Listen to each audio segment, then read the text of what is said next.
जो होती है आप उसमें आप अपने आप तरीके में डाल सको कि मैं उसमें सर्वाइव कर लूँगा स्टेट में, क्योंकि MBBS is a professional course. तो बट नहीं, अगर आप पुराना कॉलेज आप लेंगे तो उसका खुद का एडवांटेज होता है। अगर कॉलेज आपको चॉइस करना चाहिए जो कि थोड़ा पुराना कॉलेज होना चाहिए और जिसमें आपको रिसर्च फैसिलिटी आपको ज़्यादा मिले। और एमबीबीएस में एक बच्चा बोर हो जाएगा अगर आप पढ़ेंगे, आप कितना ही पढ़ लेंगे पूरे दिन। को करिकुलम एक्टिविटीज़ के आपको कुछ तो चाहिए हो ना, जैसे लोकेलिटी ऑफ कॉलेज कि कॉलेज आपका सिचुएट कहाँ पे है, क्योंकि कई कॉलेज आपके ऐसे भी सिचुएट होते हैं जो एकदम काफ़ी रिमोट एरिया पे काफ़ी ज़्यादा सिचुएट हो जाते हैं। तो उस समय अगर आपको कोई चीज़ परचेज करनी है, फूड प्रॉब्लम आएगी, क्योंकि south. Everyone, myself Rishi and in this video we are discussing कि ऐसे क्या पॉइंट्स और फैक्टर्स होते हैं जिसे हमें ध्यान रखना चाहिए while choosing a medical college, जिससे हमें बाद में एटलीस्ट एक रिग्रेट ना हो कि हमें उस रैंक पे एक अच्छा कॉलेज मिल सकता था, बट हमने एक गलत प्रेफरेंस लिस्ट की वजह से हमने एक बेकार से कॉलेज में, वरना एक टियर 3 कॉलेज में हमें एडमिशन लेना पड़ा। तो इस वीडियो में पूरा यही कवर करेंगे कि ऐसे क्या इंपॉर्टेंट पॉइंट्स होंगे जिससे हमें ध्यान रखना चाहिए, जिससे हमें एक अच्छा कॉलेज मिल सके।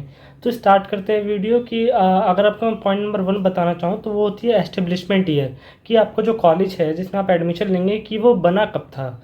उसमें कई बच्चे बोलते हैं कि इसमें वो कोई बेनिफिट थोड़ी ना होता है कि आप पुराना कॉलेज ले लेंगे या वरना कोई नया कॉलेज ले लेंगे तो वो सब इक्वली होता है, क्योंकि MBBS is a professional course. तो बट नहीं, अगर आप पुराना कॉलेज आप लेंगे तो उसका एक खुद का एडवांटेज होता है। अगर मैं आपको एडवांटेज के बारे में बताना चाहूँ तो उसका एक एलुमनी नेटवर्क, कि इसमें जो पास आउट ईयर्स जो आए, जो पहले पास आउट हो चुके, तो उनका जो एलुमनी नेटवर्क होता है वो बाद में आपके काफ़ी हेल्पफुल हो जाता है। अगर आप कहीं पर जॉब लेने जाएंगे, वरना आप कहीं फेलोशिप करने जाएंगे, तो उस समय वो वाले कॉलेज आपके ज़्यादा प्रेफरेंस दिए जाते हैं as compare to new college. और अलॉन्ग विद दैट जो एमिनिटीज़ होती है और जो बाकी का जो करिकुलम एक्टिविटीज़ होती है वो सब कुछ हमारा प्री प्लान्ड होता है हमारे पुराने कॉलेजेस में। बट जो नए कॉलेज होते हैं उसमें अभी एकदम पूरा फ्रेश स्टार्ट होगा। जो एकेडमिक पूरा ईयर का प्लानर होगा पूरा न्यू बनेगा। एमिनिटीज़ भी हमारी जो भी आएगी उसमें टाइम लग सकता है। बट आप पुराना कॉलेज लेंगे तो उसमें आपको पूरा सब कुछ पहले से प्री प्लान्ड मिलेगा। बस एक ही एक इसका डिसएडवांटेज होता है, जो पुराने कॉलेज होते हैं उसके हॉस्टल्स होते हैं।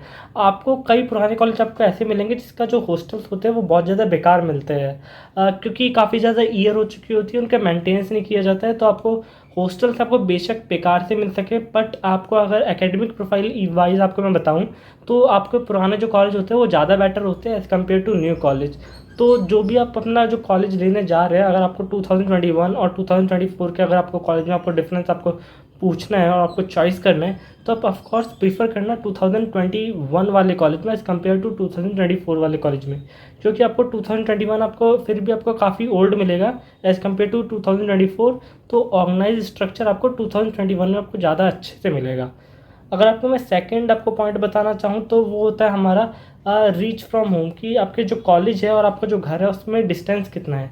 ठीक है, डिस्टेंस मैटर करता है, क्योंकि कई बच्चे इसमें सोचेंगे कि हमें इसका कोई हमें फ़ायदा ही नहीं है, कि आपको तो फ्लाइट या आप ट्रेन से आना है, आपको एक दिन तो आप मैनेज कर लेंगे। बट नहीं है, जब आपको 5 ईयर का जो एमबीबीएस कोर्स होता है, तो जब आपको 1 या 2 दिन की आपको छुट्टियाँ मिलती है तो आप उसमें सोचेंगे कि अगर मैं घर गया तो मुझे ट्रैवलिंग टाइम में इतना ज़्यादा टाइम लग जाएगा।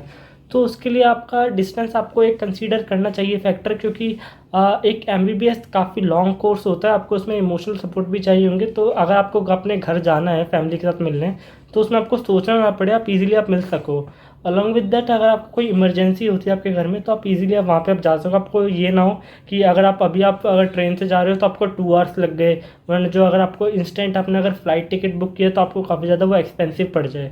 तो उसके लिए डिस्टेंस भी आपको एक कंसीडर करना चाहिए। अगर आपको आपके आसपास के सिटीज़ में, वरना कोई स्टेट्स में आपको एक अच्छा कॉलेज मिल रहा है पुराना, तो आप उसको प्रेफरेंस ज़्यादा दीजिएगा। बट अगर आपको अपने स्टेट में एक अच्छा कॉलेज नहीं मिल रहा है आपकी अपनी रैंक पे, और आपके पर दूसरे स्टेट में अच्छा कॉलेज मिल रहा है, तो आप ऑफकोर्स दूसरा स्टेट आप चॉइस कीजिएगा।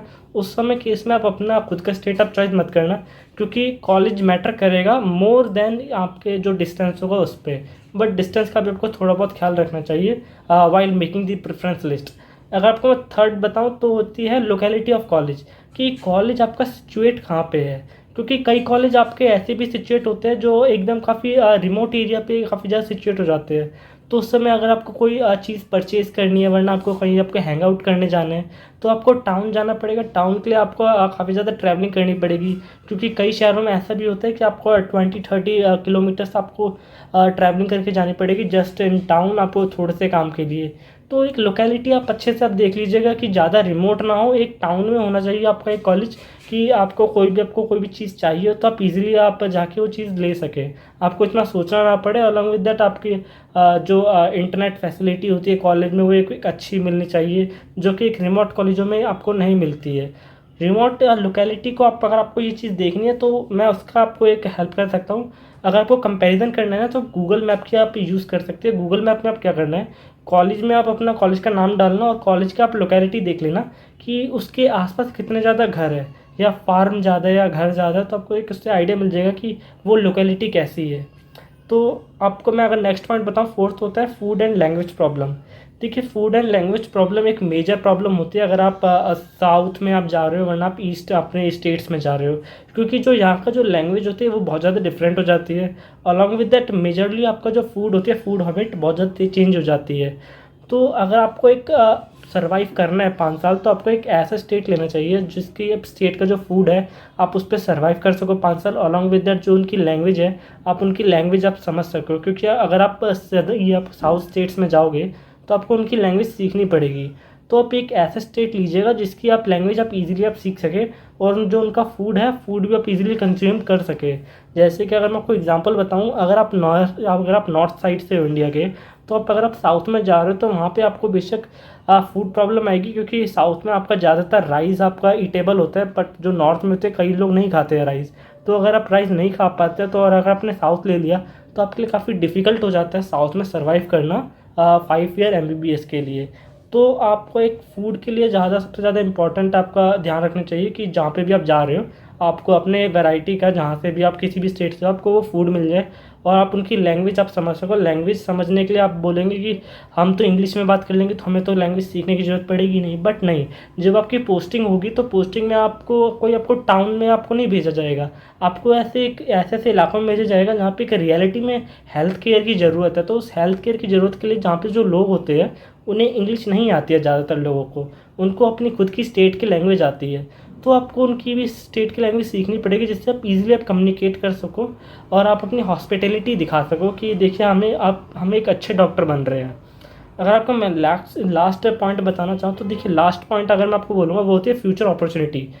क्योंकि कई हॉस्पिटल जो नए नए बन रहे हैं, वरना 2021 के जो कॉलेज ऐसे हो रहे हैं उनमें ज़्यादातर जो फ्यूचर की जो अपॉर्चुनिटीज़ होती है वो उनमें नहीं है। जैसे कि अगर आपको बताऊँ ना, तो कई कॉलेजों में PG का रिजर्वेशन होता है फ्यूचर के लिए, ना स्पोर्ट्स की कोई को करिकुलम एक्टिविटीज़ के लिए ग्राउंड्स ज़्यादातर होते हैं, ना ज़्यादा वेराइटीज़ होती है, और मोस्ट इम्पॉर्टेंट वहाँ पे ज़्यादातर रिसर्च लैब्स भी नहीं होती है।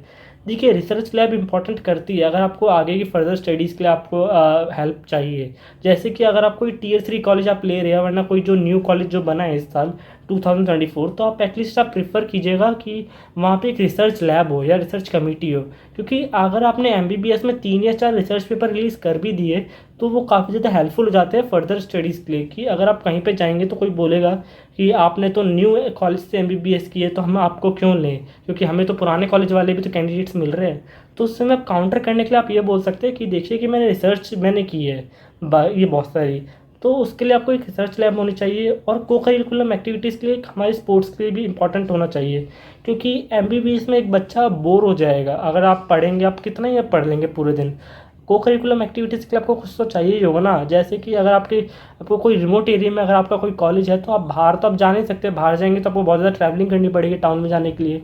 तो उसके लिए अगर आपके कॉलेज में स्पोर्ट्स है तो वो काफ़ी आपका टाइम पास करने में हेल्पफुल हो जाती है। तो आपको इन चीज़ों का भी थोड़ा ध्यान रखना चाहिए। बट मोस्ट इंपॉर्टेंट ये है, अगर आपको मैं कंक्लूजन बताना चाहूँ तो आपको एक अच्छा कॉलेज आपको चॉइस करना चाहिए जो कि थोड़ा पुराना कॉलेज होना चाहिए और जिसमें आपको रिसर्च फैसिलिटी आपको ज़्यादा मिले। और मोस्ट इंपॉर्टेंट, आप जिस भी स्टेट से आप जा रहे हो उसमें आपकी एक फूड हैबिट जो होती है आप उसमें आप अपने आप तरीके में आप डाल सको कि मैं उसमें सर्वाइव कर लूँगा इस स्टेट में। तो इस वीडियो में बस इतना ही था कि आपको क्या क्या पॉइंट आपको कंसीडर करने चाहिए काउंसलिंग के रिलेटेड। काउंसलिंग स्टार्ट होने वाली है 14 अगस्त से ऑल इंडिया की काउंसलिंग। तो आप इस पूरे पॉइंट्स को आप देख के अपनी प्रेफरेंस लिस्ट बना लीजिए। अगर आपको प्रेफरेंस लिस्ट में कोई भी आपको चीज़ चाहिए हो, जैसे कि बॉन्ड के बारे में आपको जानना हो, ना फीस वाइज आपको जानना हो, तो आपको इनकी PDF चाहिए तो मेरे टेलीग्राम पे डल रखी है। तो आप टेलीग्राम में डिस्क्रिप्शन में मैं लिंक दे रहा हूँ, तो आप वहाँ से आप जाके डाउनलोड कर सकते हैं, फ्री ऑफ कॉस्ट है, और आप अपनी एक अच्छी प्रेफरेंस लिस्ट बना सकते हो। इस वीडियो में इतना ही था। अगर आपको अच्छी लगे तो आप सब्सक्राइब कर सकते हो till then thank you. Next video के लिए आप कमेंट सेक्शन में आप मुझे आइडिया दे सकते हो। Thank you.